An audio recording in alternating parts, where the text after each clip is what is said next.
Hello everyone and welcome to Ruination.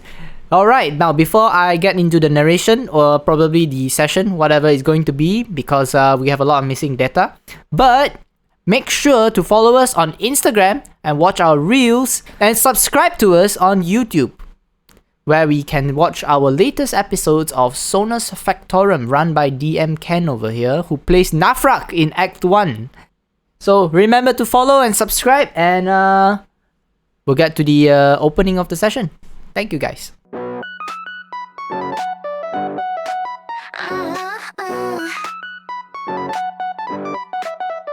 Everfall.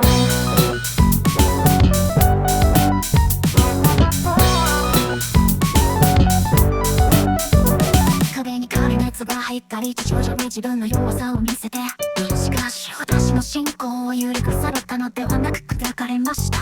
内側は木の葉のように震えてますか。ライオンに変身守らなければなりません。彼らを失望させるわけにはいかない。当てな手を貸してください。守らなければなりません。彼らを失望させるわけにはいかない。当てな権限を貸してください。感動や不安から脱却し真実をつかみましょう。未来はあなたの手の中にあります。ごめんなさいごめんなさい、私は十分に強くありません。しかしだからこそ生き残らなければありません。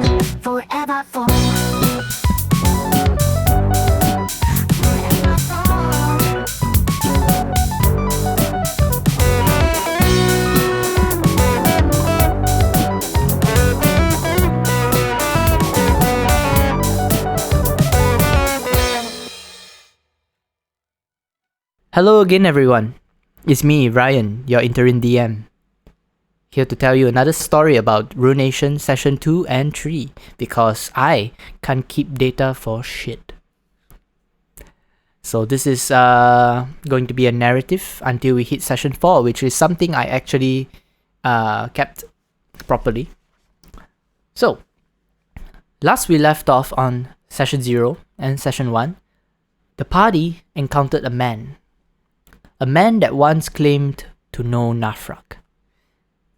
His name was Darius, a former member of the White Wings who was the apparent leader of the Violet Dawn's encampment near this location. So he had an owlbear with him, and the party fought him. The party defeated him and his pet, and they seemed to notice that he had yellow eyes that flickered back to normal after he died. Nathrak held his dead body in his hands, but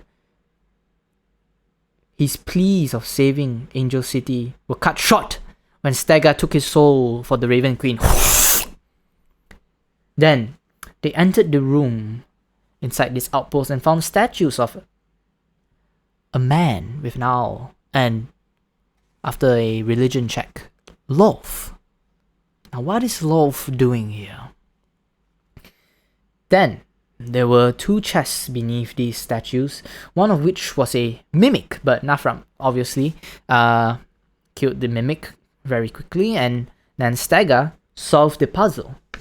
A very easy puzzle for Stegah, apparently, to unlock the other chest, which contained a gem. Now, what is a gem doing here? Naruk then stole the gem from Nathrak and kept it to herself as they travelled to another bandit encampment where they met a dragon zoom past them from above the sky. The party snuck in and found themselves inside a beautiful tent and heard a loud commotion outside. Then, without hesitation, Stegah lunged out to attack the people outside, and everyone found themselves in another encounter with the entire encampment and a great bandit leader. The battle was tough and great, where a lot of people from the party dropped to 0 HP. Yarnturr especially was revived twice by Stegah, but the party managed to defeat the great bandit with some help from the Raven Queen after she casted Cure Wounds by bringing Stegah's spirit back to her. Yarnturr dealt with the final blow, and Nathrak took her head, the bandit leader, took her head as a prize, but the party had to flee quickly by hiding in the magic shop of the encampment while the main tent caught on fire. Hayley and Naruk have their hit points dropped to 0 and fell unconscious, with the two statues of Azazel and Lay rumbling outside the tent. And that is session 2.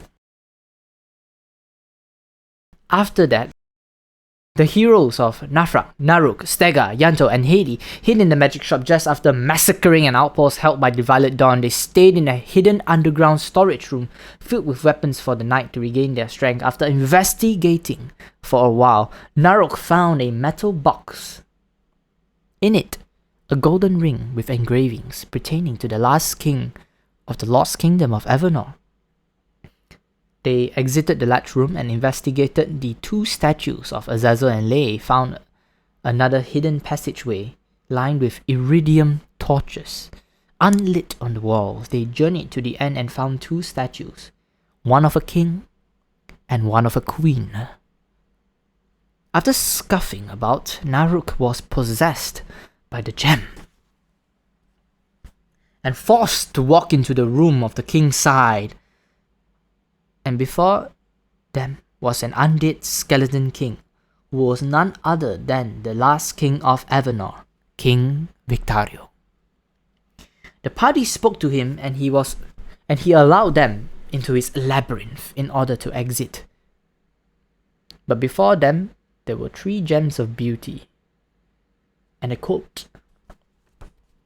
The party chose the rose quartz and attached the tiara onto a headless skeleton.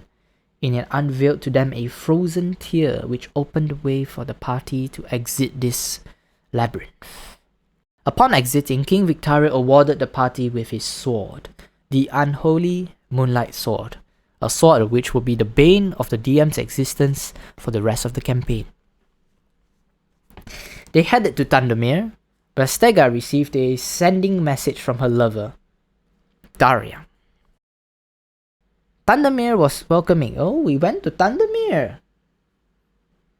Thundermere was welcoming to the party because Hayley was with them, and they saw a speech by Archmage of Internal Affairs, Michelangelo, and found out he was lying about the king's status. So, Michelangelo was talking about how the king is doing well, and he is sick but he is doing well. But if not mistaken, it was a insight check from Nathrak that didn't make it so believable after that. So they entered a drinking competition in the tavern, and here they found Korvac Jawstomper, father to Nathrak and Naruk, and after some intense drinking and intense exchanges between relatives that were very heated, a storied final between father and son in the drinking competition ensued, with the son winning, but as he won, Korvac took his leave and the son fell unconscious. The party turned in for the night with 510 gold to their names, and that is where Session 3 ends.